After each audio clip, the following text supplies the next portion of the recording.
Chapter 11, Blueprints and Futures. In the weeks that followed, life settled into a beautiful, soft rhythm. Elias never came back. He had realized, finally, that he couldn't control her anymore, that she was no longer the quiet, broken girl he had left behind. Clara expanded the bakery. She added more tables, hired a local girl to help her, and began teaching baking classes. She taught people that baking wasn't about perfection, it was about heart. It was about love. It was about putting a piece of yourself into something good. Silas finished every project in the shop, but he never really left. He spent his mornings working on houses around town, and his afternoons sitting in Clara's oven, sketching plans in a large notebook he kept with him. One afternoon, he spread a large sheet of paper across the counter. It was a blueprint, not for a shelf or a table, but for a house.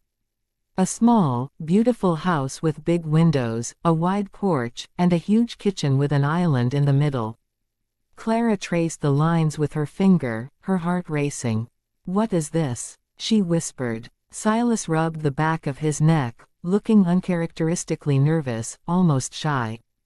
"It's a house. For us. It's on a little piece of land I own at the edge of town, lots of trees, lots of sunlight, quiet, private. I drew everything you ever mentioned wanting.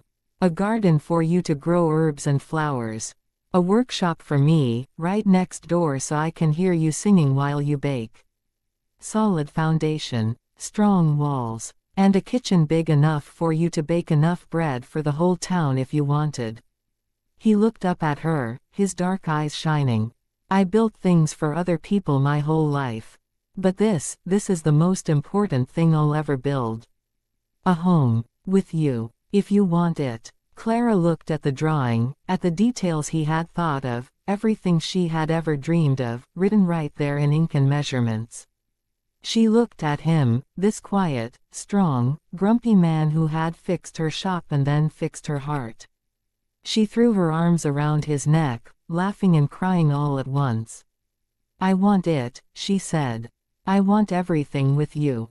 Forever." Silas held her tight, lifting her off the ground and spinning her gently, right there in the middle of the shop.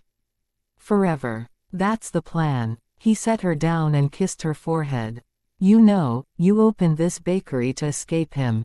But look what you found instead. You found you. And you found me." "I found everything," Clara corrected softly. Chapter 12, Sweetest Ending. 6 months later, the house was finished. Just like Silas promised, solid, warm, beautiful, and full of light. He had built every inch of it himself, with his own hands, choosing the best wood, the best stone, the best materials. The kitchen counter was made from a single slab of oak he had found and cured himself. It was wide, smooth, perfect for rolling dough, perfect for cooking together, perfect for life. Clara walked through the big open rooms, running her hand over the walls Silas had built, over the windows he had framed, over the shelves he had carved. Everything was perfect, not because it was flawless, but because it was theirs.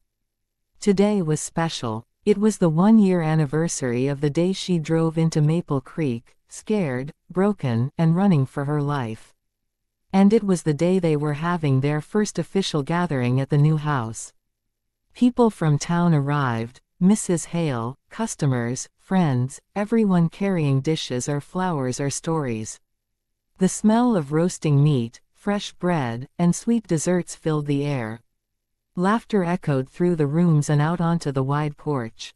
Silas stood by the open doors leading to the garden, watching Clara.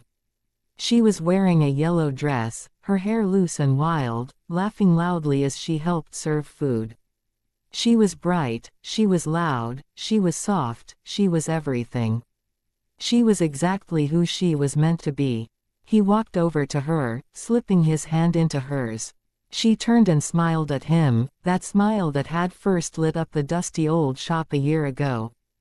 "Happy anniversary," she said softly, standing on her tiptoes to kiss him. Silas wrapped his arms around her waist, holding her close.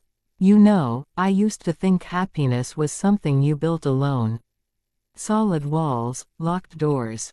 Keep everyone out so nothing hurts you. I thought love was something that broke you. He looked deep into her eyes. But you taught me that happiness is what you let in. Flour, sugar, mess, noise, people, love. You taught me that the strongest thing a man can build is a life with the woman he loves. You taught me that love doesn't break things. It makes them stronger. Clara rested her head on his chest, listening to the steady beat of his heart.